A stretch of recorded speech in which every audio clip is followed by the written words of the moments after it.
The basic formula for video games is that you succeed and are then rewarded with another level or some cool new gear, or, if you're really lucky, a dance number.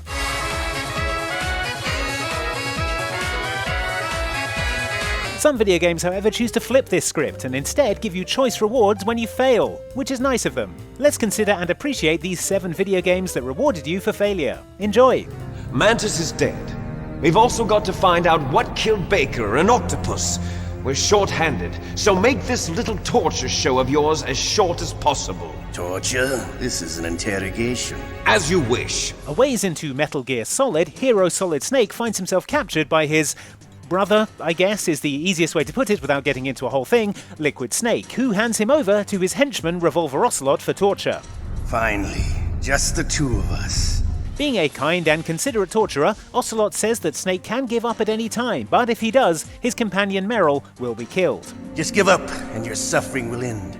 But if you do, the girl's life is mine. He also explains which button to mash to resist the torture, which is an odd choice, but I respect it. What next, Ocelot? Letting me use auto-fire? Don't even think about using auto-fire, or I'll know. Okay, fair enough. Bravely struggle through, ruining Snake's body with electrical torture and your own thumbs through button mashing, and you'll eventually get the game's best ending, in which Meryl lives and rewards you with a special bandana, which gives you infinite ammo in your next playthrough. Found this. Let's keep it as a reminder. Of what? A reminder of a successful mission? Or the first time we met?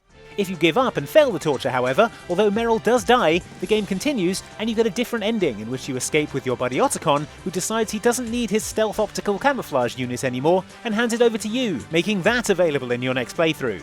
I'm not gonna hide anymore. You giving up your stealth camo? Huh? Oh yeah. You can have it. Now, obviously it's sad Meryl is dead, but in terms of which of these 2 rewards is best, it's not even close. Metal Gear Solid is a stealth game, so most of the time, if you're shooting, you're doing something wrong. Why would you even need infinite ammo? Stealth camouflage, however, makes you practically invisible, which is fantastically useful if you're playing the game the way it's meant to be played.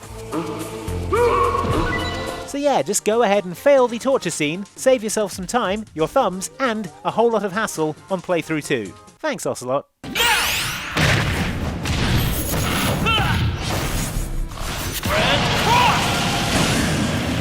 Final smashes in the Super Smash Bros. Series are super powerful cinematic finishing moves, allowing your character to, for example, unleash an enormous laser, or play the bongos, I guess.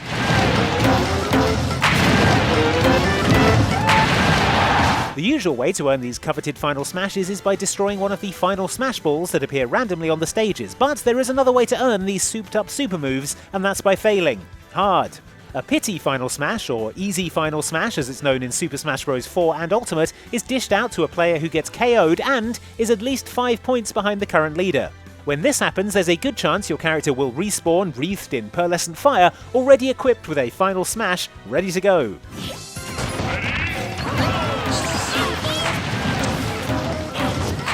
Of course, if you're that far behind, you'll probably only waste it, but still, enjoy.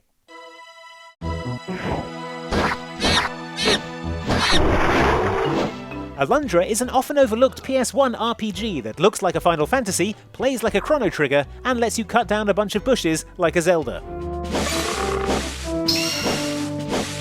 It's also full of tough enemies and deadly inventive bosses, so much so that you'll probably find yourself dying a bunch of times as you try to complete your quest of, I don't know, cutting down all the kingdom's bushes or something? It's been a while. Anyway, you might be pleased to learn that being bad at Alandra and dying a bunch of times isn't discouraged. In fact, it's actively encouraged, because the only way you can get the best weapon in the game, the aptly named Legendary Sword, is by dying more often than Tom Cruise in Edge of Tomorrow. Once you've reached the point of the game where you have the Power Glove, you need to visit the statue of a legendary swordsman and swordsmith called King Snow, who is holding the fabled Legendary Sword. If you're actually good at the game, King Snow will tell you that you don't need his help and send you on your way. If you've died and selected Quick Restart 16 or more times, however, King Snow will realise that you could probably use the help and fork over this preposterously powerful weapon.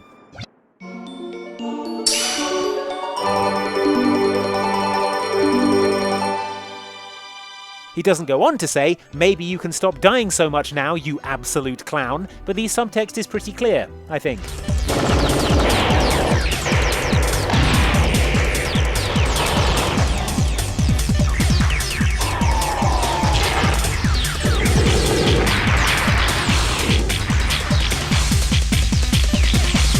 In the days before they made brutally difficult medieval fantasy RPGs, Dark Souls developer From Software used to make mech games like the fondly remembered Armored Core series, which, okay yes, were also brutally difficult, but in a more futuristic way. AC unit destroyed. Combat halted. You can, however, make things considerably easier for yourself in Armored Core by unlocking a suite of exclusive abilities known collectively as Human Plus. These abilities include reduced booster fuel consumption, better radar, enhanced weaponry, unlimited carry weight, and, probably, a whole bunch of extra cup holders. Target achieved. How do I get these incredible upgrades, you may be wondering to yourself, to which I would answer, simple, just fail, super hard. Enemy approaching. Danger. Danger. Danger. To unlock Human Plus, you simply have to fail missions until you are in debt to the tune of 50,000 credits, which will trigger a cutscene letting you know that Human Plus is now in effect. Seems to have piled up quite a debt. Must have dashed his dreams. But he will be reborn in this experiment. That is, if he lives. You have a point there. Let's get started. The game will now reset to a New Game Plus-like state, where your new powers will unlock as you play and remain persistent throughout subsequent playthroughs. Target achieved. Where was this in your other games, FromSoft? I really could have done with a jetpack and shoulder-mounted rocket launchers in Elden Ring. You just die already!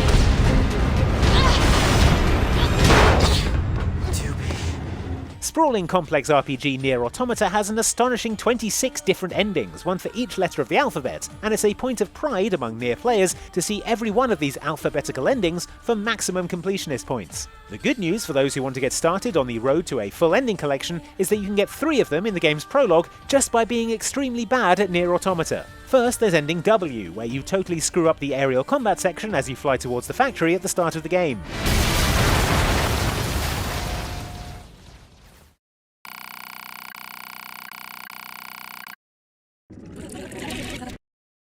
Then there's Ending F, in which, during the Goliath boss battle, you fail to reboot your own system during the final hacking section, and you die.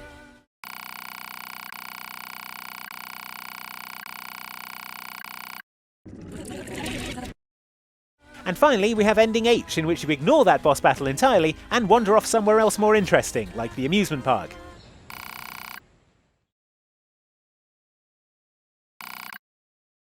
If anyone asks, this was all intentional because I'm a completionist, who just happens to be very bad at Nier Automata. That part is a coincidence.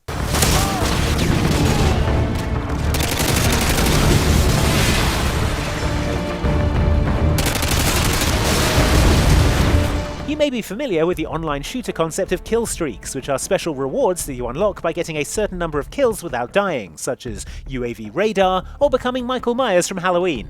You know, army stuff. What are less well known are the shameful little brother of kill streaks, the aptly named death streaks, first introduced in Call of Duty Modern Warfare 2, which serve the exact opposite function, rewarding players who have died a bunch of times in a row without killing. Like kill streaks, these death streaks got better the higher your streak went, and included the ability to withstand 3 times more damage for 10 seconds after respawning, copy your killer's class, or drop a live grenade on dying. We lost Alec. There was also a death streak reward that activated Last Stand mode, whereby instead of being killed, you'd be knocked down and able to fire a pistol at your enemies until you die, or get back up and go back to playing as normal. Playing as normal in this context being playing badly, of course. That's how you got all those death streaks. そういうことかいな。確かにあんた強えらしい。それでも俺は引くわけにはいかねえんだよ! If you're the achievement hunting sort and fancy harvesting some gamer points, or a fine crop of trophies from bonkers Japanese action-adventure crime drama Yakuza Zero, you're mostly going to have to succeed at playing it, with achievements ranging from being good at fighting to mastering the real estate and hostess club minigames to dancing super well at the disco. クールに決まったぜ。 If you want to get all the achievements, however, you're going to have to be not good for at least one fight, and that's the one you have in Chapter 15 while playing as Goro Majima against Nishiki in Bass Arena. This is a fun bar brawl that includes a few mid-fight QTEs that good players will want to succeed in, such as intercepting a health-restoring drink meant for your opponent,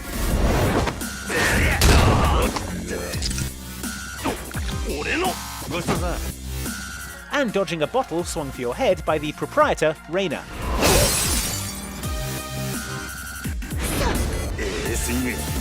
However, if you're not quick enough for this particular QTE and fail it, don't worry. While you will get a bottle smashed over your head, you'll also get an achievement/trophy for your trouble.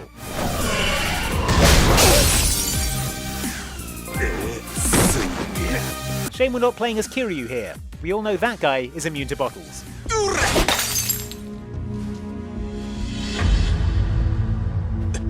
So those were 7 video games that got things backwards and rewarded you for failure. Got any favourites we missed? Let us know in the comments, and make sure to like, subscribe and check out the OX Supporters Club at patreon.com/OX Club if you like what we do here and want to support the channel. Thanks for watching.